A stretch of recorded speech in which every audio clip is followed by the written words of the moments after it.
కుట్రపూరితంగా అప్పులున్నాయంటూ అత్తారింటి నుండి వచ్చిన ఆస్తిని మరలా తిరిగి లాగేసుకోవడానికి బెదిరిస్తున్నారని, తమను ప్రభుత్వ చీఫ్ విప్ ఎమ్మెల్యే జీవి ఆంజనేయులు కాపాడాలంటూ వినుకొండ కోడలు చిలుకలూరుపేట గోళ్ల బిందు అనే మహిళ తన ఇద్దరి పిల్లలతో కలిసి వినుకొండ పోలీస్ స్టేషన్ వద్ద మీడియా ముందు కన్నీటి పర్యాప్తమైంది.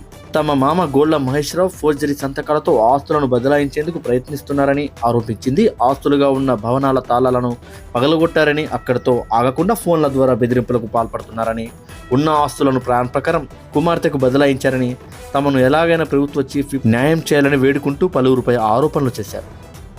నైట్ 12:30కి తాళాలు బ్రేక్ చేసి హ్యాండిల్ కూడా ఓపెన్ అయిపోయింది. ఇది బ్రేక్ చేశారు. ఈ తాళం కూడా బ్రేక్ అయిపోయింది. ఆప్షన్ లేక లోపల సైడ్ వేశారు తాళం. లోపలున్న సామానంతా షిఫ్ట్ చేసేశారు.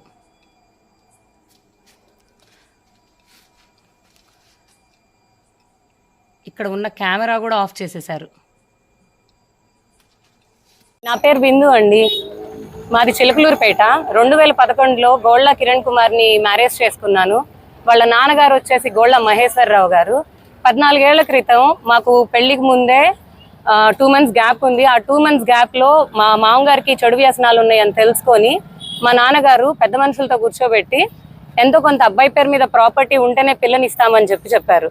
ఆ ప్రపోజల్తోనే పెళ్ళనేది జరిగింది.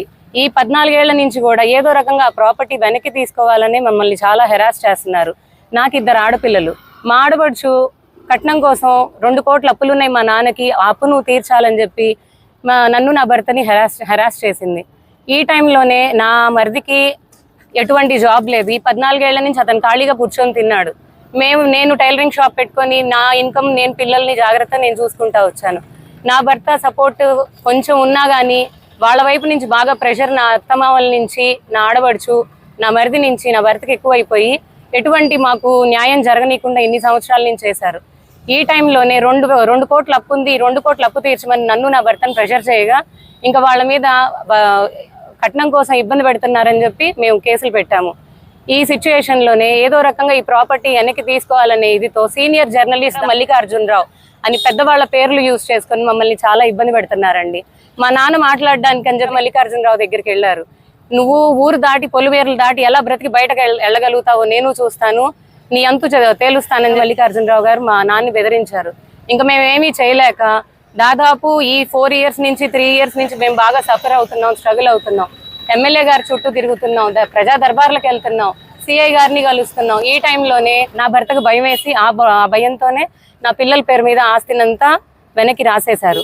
ఈ టైంలో ఈ 8 months నుంచి నేను రెంట్ తీసుకుంటున్నాను పిల్లల పేరు మీద అని చెప్పి కావాలని మొన్న December 10th తాళాలు బ్రేక్ చేసి బ్రేక్ చేసిన తాళాల లోపలికి తన సామాన్ అక్రమంగా పెట్టుకొని మమ్మల్ని ఇబ్బంది పెడుతున్నారు.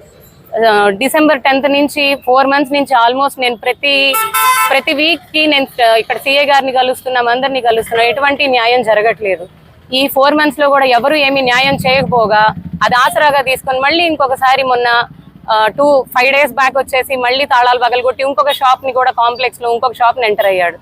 ఎటువంటి యాక్షన్ తీసుకోవట్లేదు. అన్నపూర్ణ బిర్యానీ పాయింట్ అండి మా కాంప్లెక్స్ వచ్చేసి.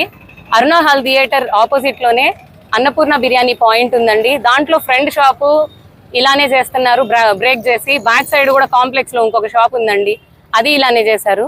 మేము ఇక్కడ ఏమీ మాకు న్యాయం జరగట్లేదని డిఎస్పీ గారిని కలిసాము. డిఎస్పీ గారి నుంచి అక్కడ ఏమీ జరగలేదని చెప్పి మళ్ళీ అడిషనల్ ఎస్పీ గారిని కలిసాం. ఎస్పీ గారు అవైలబిలిటీలో లేకపోయేసరికి అడిషనల్ ఎస్పీ గారిని కలిసాం. అక్కడ అడిషనల్ ఎస్పీ గారు మళ్ళీ డిఎస్పీ గారి దగ్గరికి పంపించారు. డిఎస్పీ గారు మళ్ళీ ఇక్కడ సిఐ గారి దగ్గరికి పంపించారు. సిఐ గారు అవైలబిలిటీలో లేకపోయేసరికి ఎస్ఐ గారిని కలిసాం. ఇంత ప్రాసెస్ 4 months మేము తిరిగిన తర్వాత మాకంటూ ఒక న్యాయం జరిగిందంటే ఒక ఎఫ్ఐఆర్ మేము కంప్లైంట్ ఫైల్ చేసుకోగలిగాం. ఈ ఎఫ్ఐఆర్ ఫైల్ చేసిన తర్వాత 2 days గ్యాప్ తీసుకొని మల్లికార్జునరావు గారు తన అనుచరులతో మళ్ళీ ఆ లాక్ క్లోజ్ చేయించారండి బయట ఎంట్రన్స్ గేట్ని. అంటే ఇంకా ఆడపిల్లలకి ఎటువంటి న్యాయము జరగట్లేదు. సిఐల చుట్టూ, స్టేషన్ల చుట్టూ, ఇంతమంది చుట్టూ తిరుగుతున్నా ఎటువంటి న్యాయం జరగట్లేదు. ఎటువంటి న్యాయం జరగనప్పుడు రేపు ఆడపిల్లకి భద్రత ఎక్కడి నుంచి వచ్చింది అనేది కూడా నాకు అర్థం కావట్లేదండి. మేమేమి ఇక్కడ ఉండేవాళ్ళం కాదు, మేము బెంగళూరులో ఉంటాం. 2 ఆడపిల్లల్ని పెట్టుకొని ప్రతి వారం తిరగాలంటే నాకు చాలా కష్టంగా ఉంటుంది. నాకు పోషణ అంతంత మాత్రమే, నేను వాళ్ళ భవిష్యత్తు చూసుకోవాలి. కావాలని ఇదంతా చేస్తున్నారండి. ఈ ప్రాపర్టీ ఆస్తులు వాల్యుయేషన్ పెరిగేసరికి ఏదో రకంగా అది వెనక్కి తీసుకోవాలనే ఉద్దేశంతో ఇదంతా చేస్తున్నారండి. ఒక్క ఎమ్మెల్యే గారే మాకు న్యాయం చేయగలుగుతారని చెప్పి మేము కోరుకుంటున్నామండి. ఒక ఎమ్మెల్యే గారు తప్పితే ఇంకా ఎవరు ఎటువంటి యాక్షన్ తీసుకున్నా ఏమీ జరగదండి. దయచేసి ఎమ్మెల్యే గారిని కోరుకుంటున్నాను సార్. నాకు 2 ఆడపిల్లలు సార్. వాళ్ళ భవిష్యత్తు కోసమే నేను పోరాడుతున్నాను సార్. దాదాపు 14 ఏళ్ల నుంచి సఫర్ చేస్తున్నారు సార్ వీళ్ళ కుటుంబం. ఆడబడుచు, మరిది, మా అత్తగారు, మామగారు, ఏదో ఒకటి మాకు న్యాయం చేయాలి సార్. Please sir.